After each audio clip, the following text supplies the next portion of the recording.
Hello, ladies and gentlemen. Welcome to the end of Unit 2, our second to last lab in this unit, and one of the most exciting ones we're going to do all year.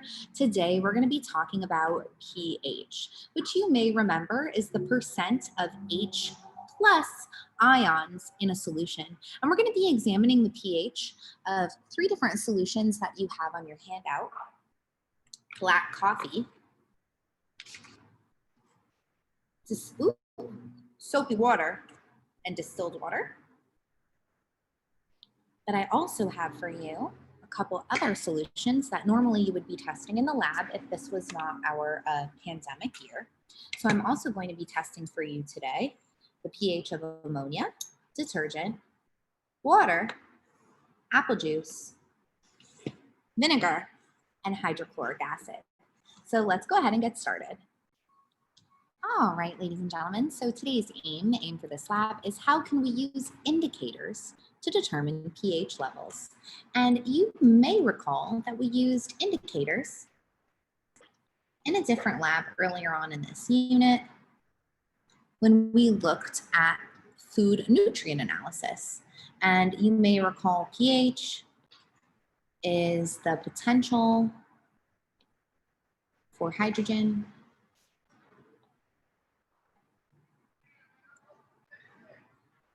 and we measure that potential for hydrogen on a scale from 0 to 14. So those are the potential for hydrogen ions, positive hydrogen ions, H plus, the amount of positive hydrogen ions that are floating in the solution. And indicators identify or detect unknown substances. So in this case, we're going to be using indicators to determine pH levels. So what is the purpose of using indicators in biology? So we use indicators in biology to identify substances such as organic molecules.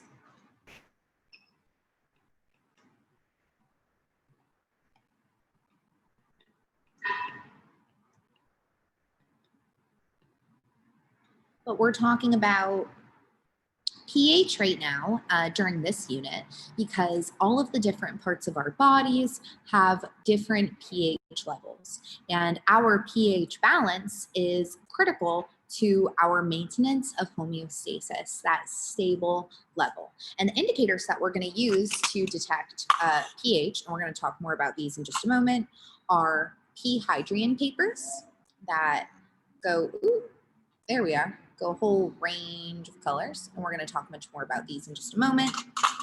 Also red and blue litmus paper. So these are the three indicators we're using today. Well, let's talk about some indicators that we used in our last lab. So first, let's talk about the biomolecule glucose, and what indicator did we use to detect glucose? Hopefully you guys remember we used Benedict's solution. A little bit more memorable when you do it in the lab, but I use this color because the initial color of Benedict's solution is blue. And remember, Benedict's solution is special because we add heat to get it to react, and then the positive test can range anywhere. Ooh. There we go.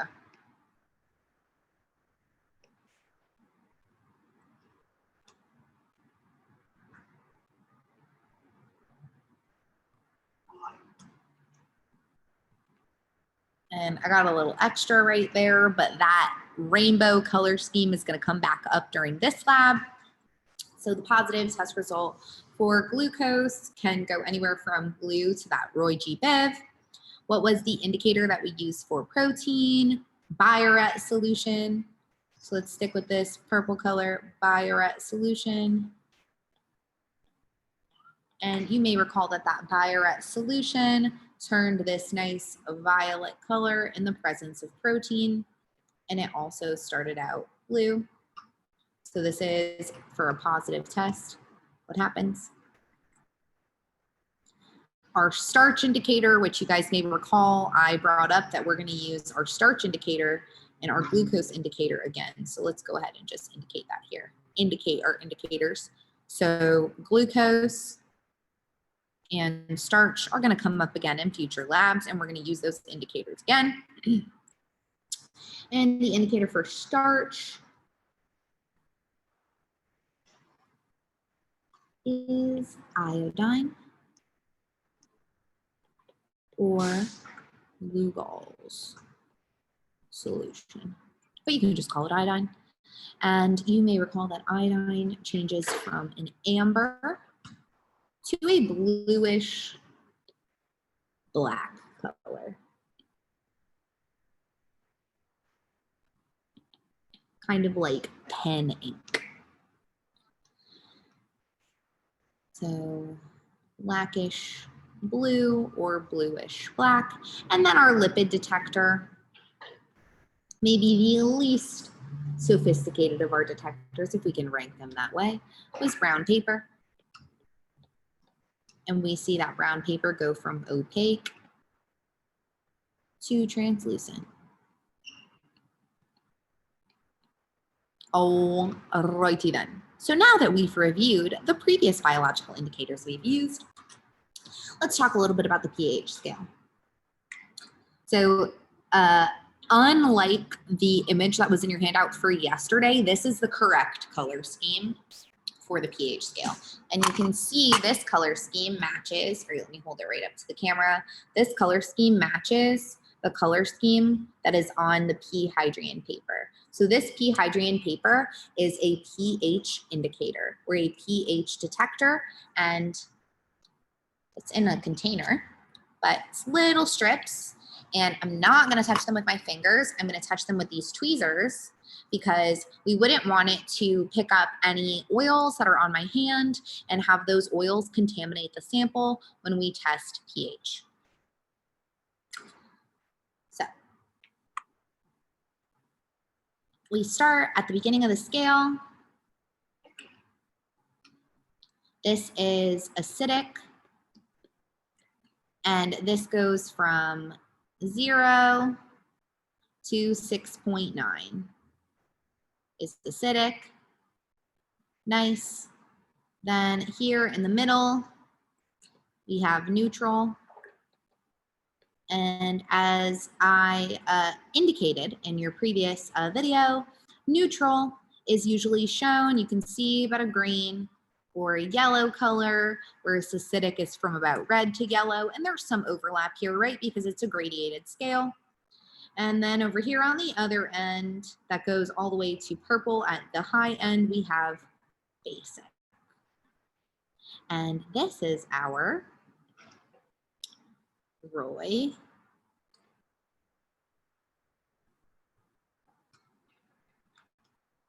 ignore. I keep putting the wrong color for orange, excuse me, ignore that. But Roy G. Biv.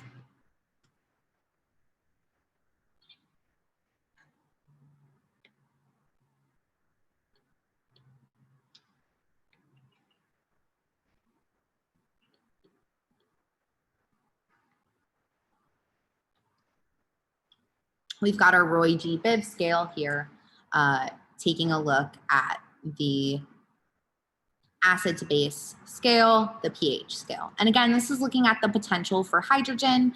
I'm going to include some additional background reading about these different substances, but let's go ahead and we're going to pause from your part A, and we're going to take a look at some additional notes.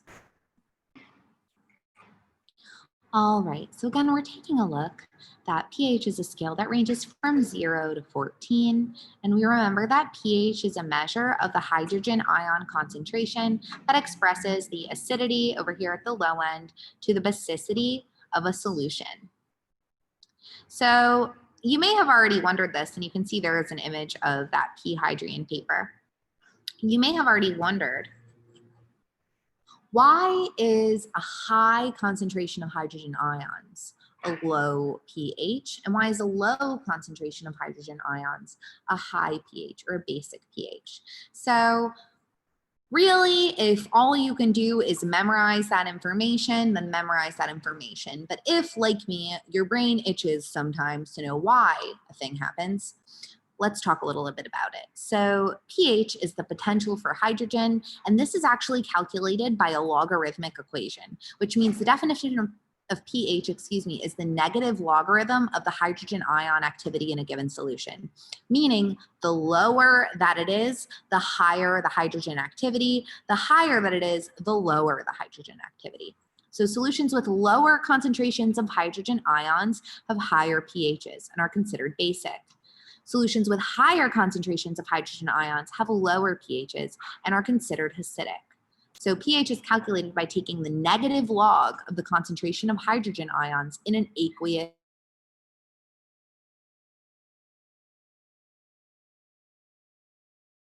room temperature. Pure, unadulterated water has that neutral pH of 7. So some of you, if you've ever owned a pool or had a family member or friend that has owned a pool, you may have seen these p-hydrian or pH test strips before. A really common use for pH test strips is to test the pH for a swimming pool. And the ideal pool pH range is from about 7.2 to about 7.8. And why would that be a desirable pH range for a pool? So ideally, if we were in the class, you guys would be discussing this. But so I don't feel too much like Dora the Explorer, what I'll tell you is that this is a desirable pH range because it's close to the pH of our cells. So this is something that would be safe for us to swim around in. If we had a pH in a pool that was below 5 or above 9, that would be very dangerous, and it would not be safe for us to swim around in or swallow any of that liquid or get it in our eyes, even by accident. And before we go on, no, let's stop. Okay, so part A, pH indicators reading. Methods for testing pH of liquids. Every substance around you, from the orange juice you drink and the water you use to bathe to the saliva in your mouth, has a pH level. Testing the pH of liquid, which can be done in different ways, tells you whether it is acidic, alkaline, or neutral. On the pH scale, which runs from 0 to 14, 7 is neutral. Anything below 7 is acidic, and anything above 7 is alkaline. Why is it important to test for pH levels?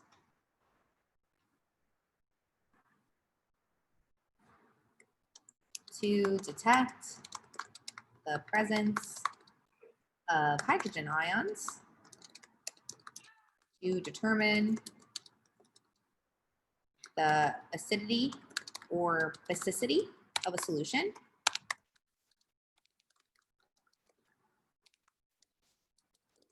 for example, to know if it is safe to consume or safe to swim in pool water. All right, so if you can think of another reason why people might test the pH of liquids, and obviously if you are a food manufacturer, for example, you would test the pH of substances that you were preparing in a factory. For example, they test the pH of canned food to make sure that the canned food hasn't been contaminated, that it's not too acidic or too basic. So there are many different reasons for testing for pH, but overall, why are they testing pH levels? Because they want to know this presence of hydrogen plus ions. If there are too many H plus ions or too few H plus ions, that liquid, if consumed or if we're exposed to it, can be corrosive or caustic, which means it could be damaging. And remember, in biology, we're always asking, how does this affect living things? In this case, certain organisms like bacteria might die off. They might not be able to exist depending on if the pH is too high or too low. So we want to maintain that optimum pH level in our bodies to maintain that homeostatic balance that we need.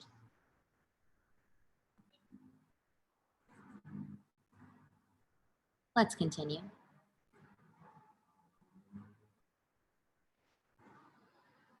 So another discussion question, I'm making lemonade. How does the pH change throughout the preparation process? Well, first I pour a glass of water, and in my glass of water,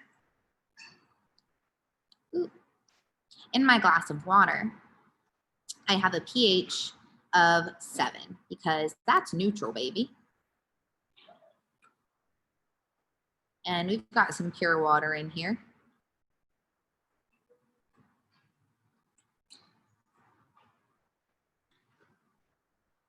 And then I start preparing my lemonade.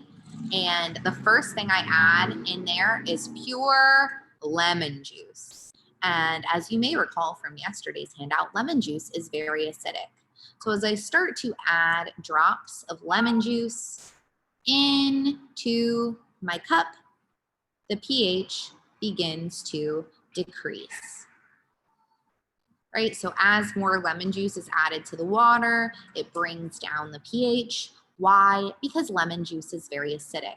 But it's not going to bring down the entire pH right to that of lemon juice right away because it's diluted with the water. Now, if you're wondering, does glucose affect the pH of the solution? Does adding sugar affect the pH? Come to tutoring to find out. The short answer is no. However, excess of glucose levels can affect your internal body pH. Stay tuned in Unit 5 to learn more. All right. But we talked quite a bit about indicators like P. hydrian paper, Biuret solution, Benedict solution, iodine, and brown paper. But let's talk a little bit about indicators occurring in nature. Let's talk about red cabbage juice. One interesting method of testing the pH of a liquid uses red cabbage juice as an indicator. As a pH indicator. When the cabbage juice is mixed with different liquids, the solution changes color thanks to a pigment in red cabbage called flavin and anthocyanin. If the color changes to pink, the pH is 1 to 2. If the color becomes dark red, the pH is 3 to 4. If the color changes to violet, the pH is 5 to 7. If the color changes to blue, the pH is 8. If the color turns blue-green, the pH is 9 to 10. If the color becomes green to yellow, the pH is 11 to 12. This means that the pink and dark red solutions are acidic, violet solutions are either acidic or neutral, and the blue, blue-green, and yellow-green solutions are alkaline. And that was a mouthful, but don't worry, I'll have some notes for you on that in a second. And if you'll allow it, I'm gonna go get you some red cabbage juice to see.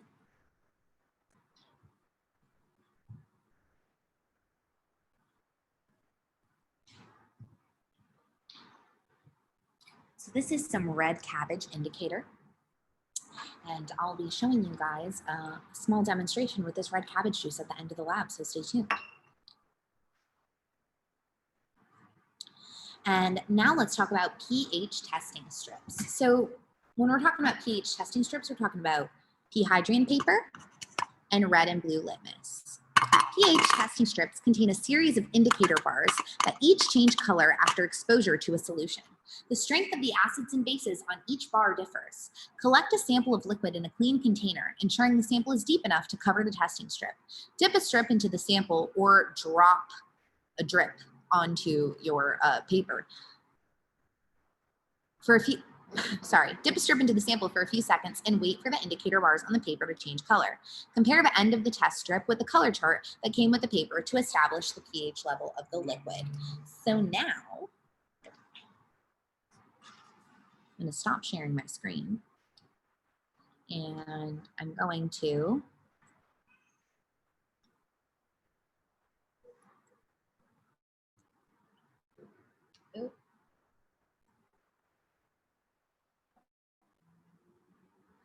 All right, hello. So we're going to be testing the pH of 3 different solutions now. We're going to be testing the pH of soapy water, distilled water, and black coffee. But before we do that, you're going to need some notes. All right, so let's start. Litmus. And we're going to be talking about 2 different colors of litmus. We're going to be talking about red and blue litmus. So in the presence of, where are my colors? This will not work without colors. So red, and here's the red litmus paper. Red litmus. Yeah, wait, you can see that, right? Yeah, there we go. Red litmus paper changes to red. Oh Lord, there's no black. Okay. Red to red. Blue to red. And red and blue litmus we always use in conjunction with each other, so we use them both at the same time. And if you have something that has turned the red litmus red and the blue litmus red, you know that it is acidic. So the pH is somewhere from 0 to 6.9.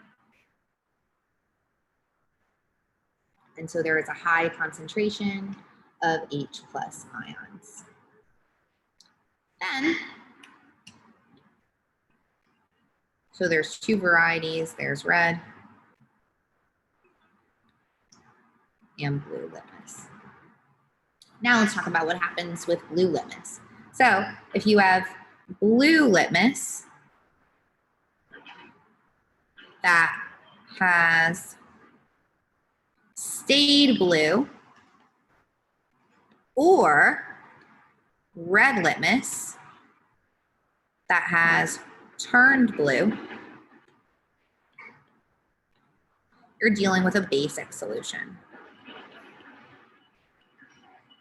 So that means that its pH is anywhere from 7.1 to 14. So high H+, and this is low H+.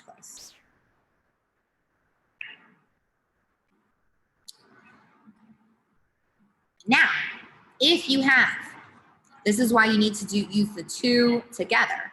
If you have something that turned red to red and blue, blue stays blue, you've done both, that tells you that it is neutral. So then you're dealing with a pH of about 7.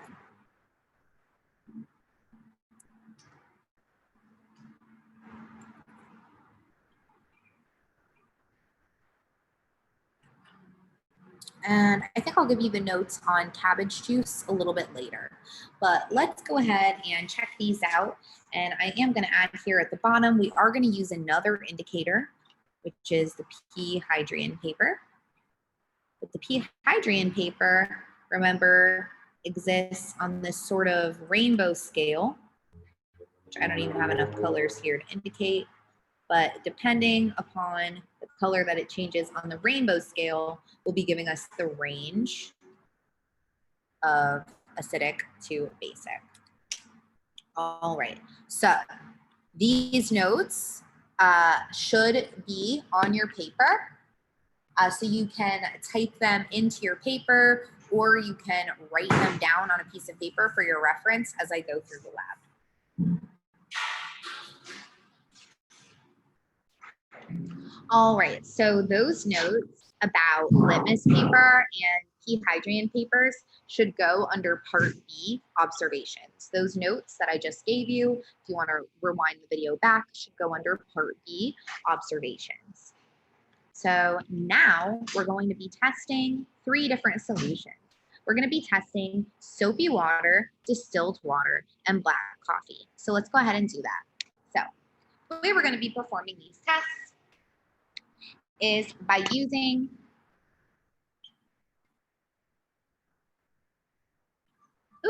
P Hydrian strips, red litmus, and blue litmus. So let's go ahead and take out our testing strips. So I have here a red test strip.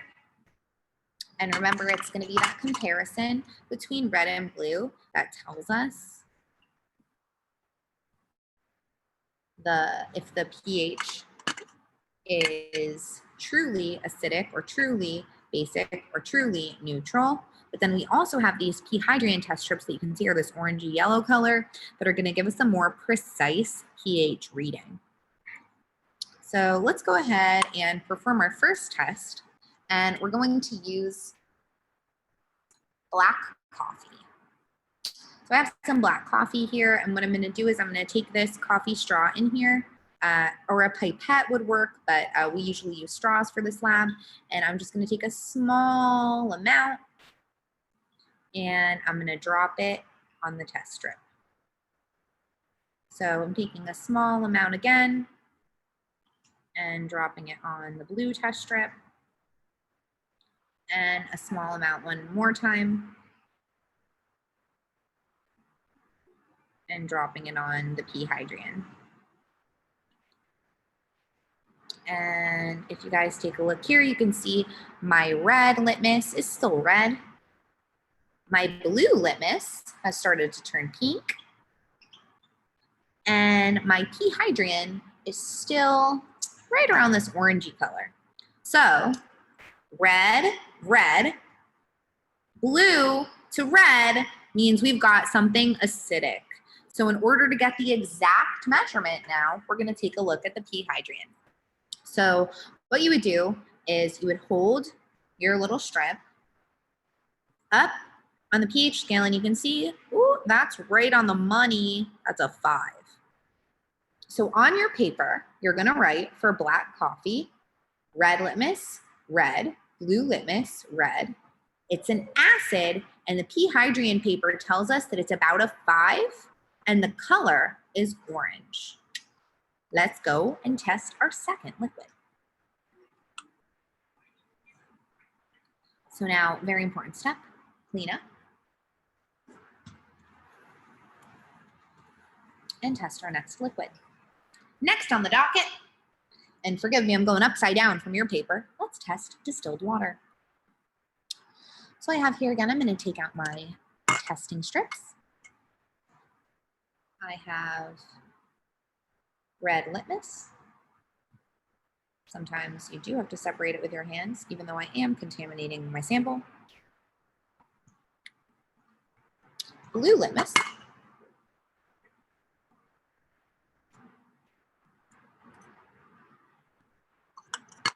And P. Hydrian.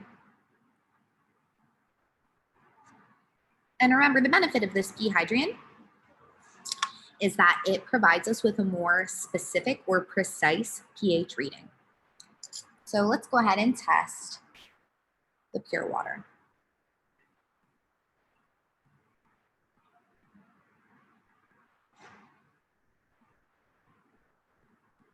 So I've taken a drop and put it on the red litmus. You can see it's still red.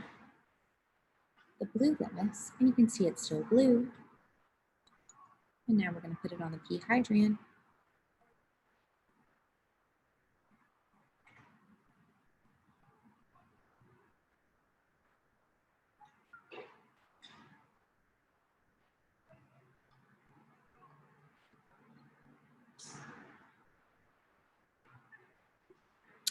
And then we're going to compare. So for your distilled water, the red litmus is still red. The blue litmus is still blue. And if we take a look at the P. Hydrian and compare it to our scale, you can see it's turned slightly greener. And that's right on the money, giving us a pH of 7. So the P. Hydrian paper shade, you can call it a yellow-green, is representing a pH of 7.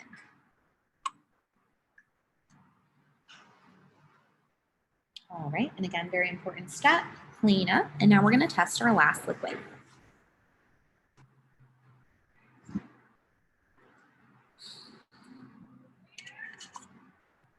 All right, so we have the red test strip. Ooh. And see, those were already contaminated. So that's why I grabbed them with my hand, and also that's why I dropped them on the floor, because we don't want to contaminate our lab supplies, ladies and gentlemen. Not good.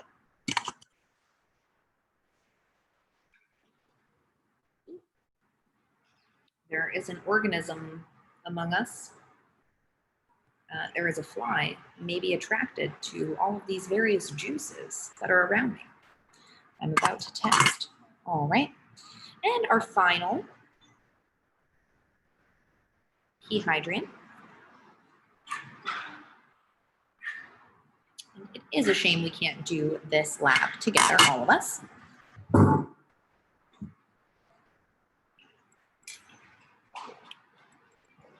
Now we're going to take our soapy water here, and we're going to test the pH. So I've just taken a drop and put it on the red paper. Taken a drop and put it on the blue litmus paper. And taking a third drop and putting it on the pea hydrant. And wow, look at that. So this soapy water, based on my pH test, this soapy water is not just soapy water. This is detergent. How can I tell? Well, this is the pea hydrant paper.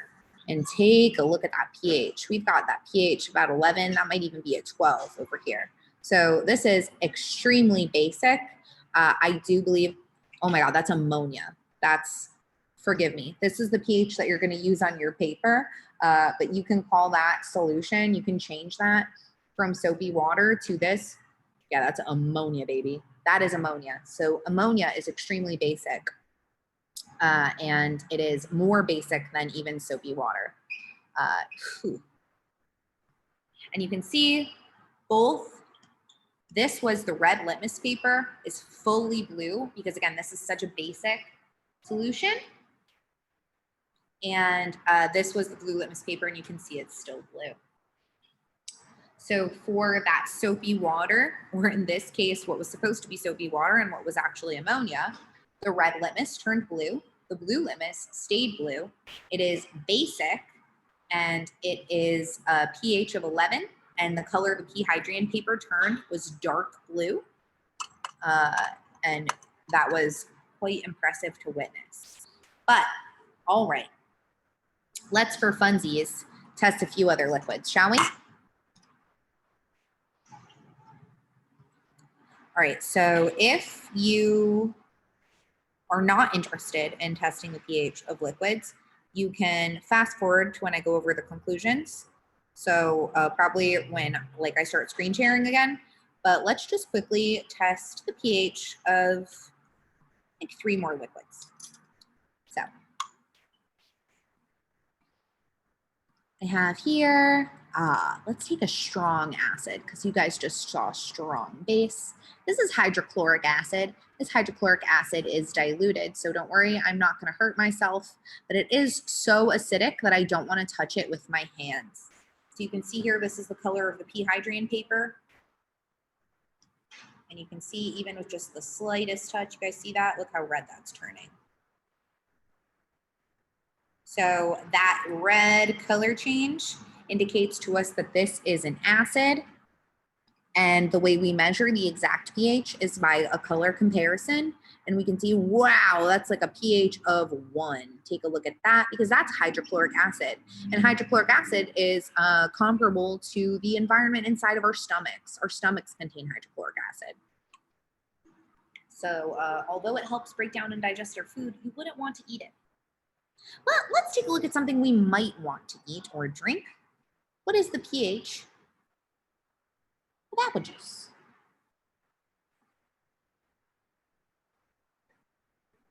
Huh. Still pretty acidic. You guys might remember, as I told you in the last video, we do eat and drink many things that are acidic.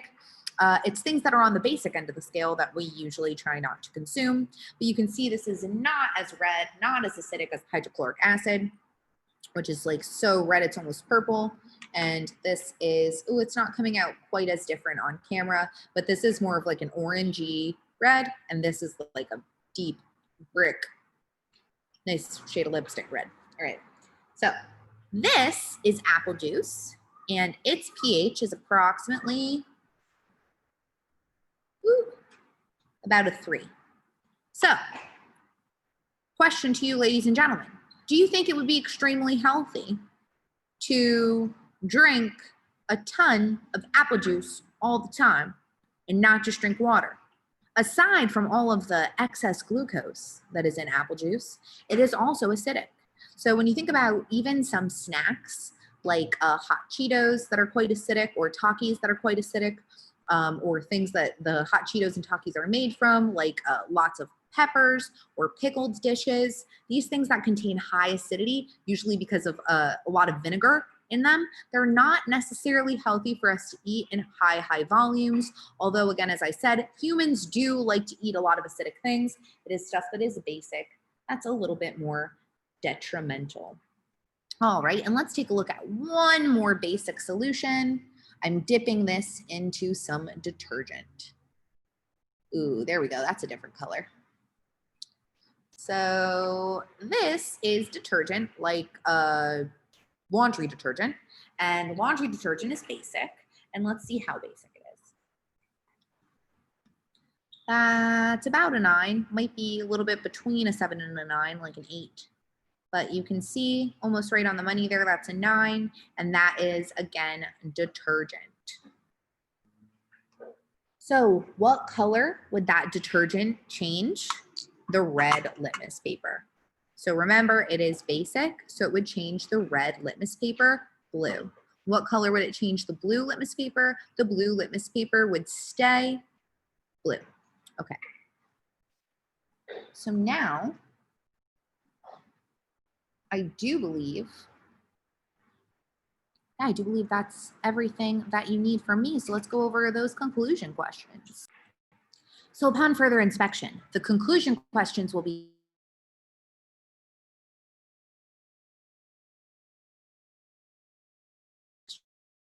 so if you're having trouble with the Google form, please go back through this video and watch it. But I did forget one last thing.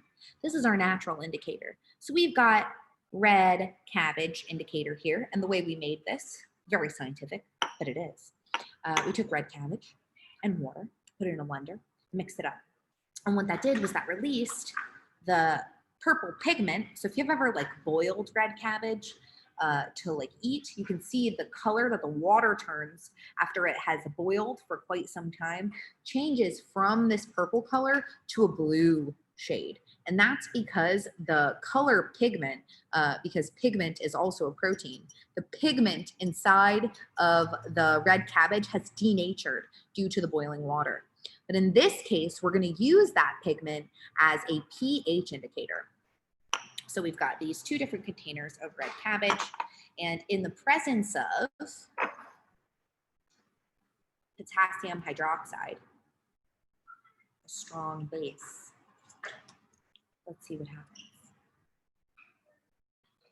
So we're taking a strong base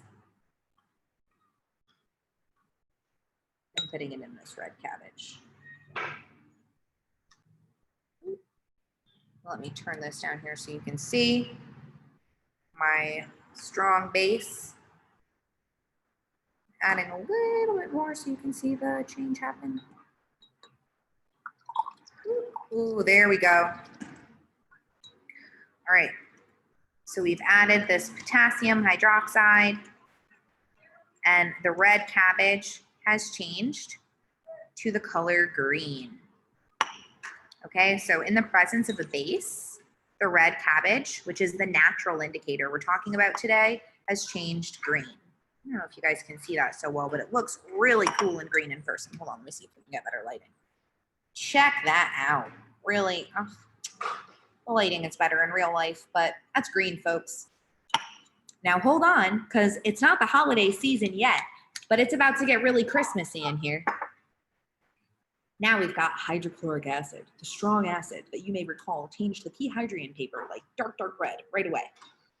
So let's see what it does to this red cabbage, shall we?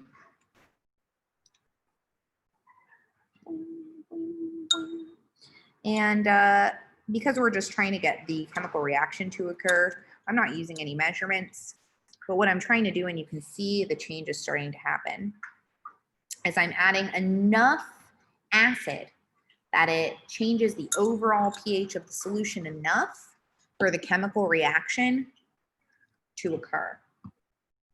And you can see here, we've got red cabbage indicator in the presence of an acid turns red, purple to red. Red cabbage indicator in the presence of a base turns green, purple to green. Now, if you're lucky, we can get a neutralization reaction to occur. So this is a strong base and this is a strong acid. Once these liquids were purple, but now they've changed colors to Christmas colors. So with a little magic, let's see. In my experience, it's a little easier to turn the acid basic and not the other way around. So let's pour. So now, just to reiterate more specifically, I'm trying to get a neutralization reaction to occur. So what that means is I'm trying to get the acid and the base to mix together to become that neutral pH of 7 again. And we'll be able to tell that our evidence will be the color will change back to that original purple.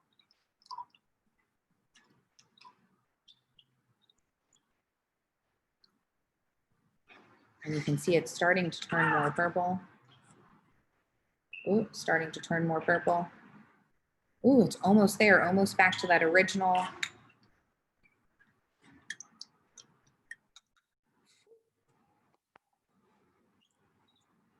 And ladies and gentlemen,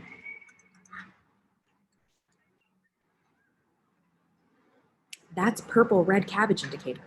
That's neutralized. So in here we have an extremely strong acid, an extremely strong base, but it has returned to its original shade of purple because now the solution has neutralized, but it's still not safe to drink. So all right, ladies and gentlemen, don't forget to complete that Google form because it will be graded for accuracy because this is one of your labs. I'm so sorry you didn't get to test these different things yourselves, but hopefully you will soon, and you enjoyed watching me demonstrate these lab techniques. Have a super fantastic day, and don't forget to study for your Unit 2 exam on Friday. All right, guys, bye.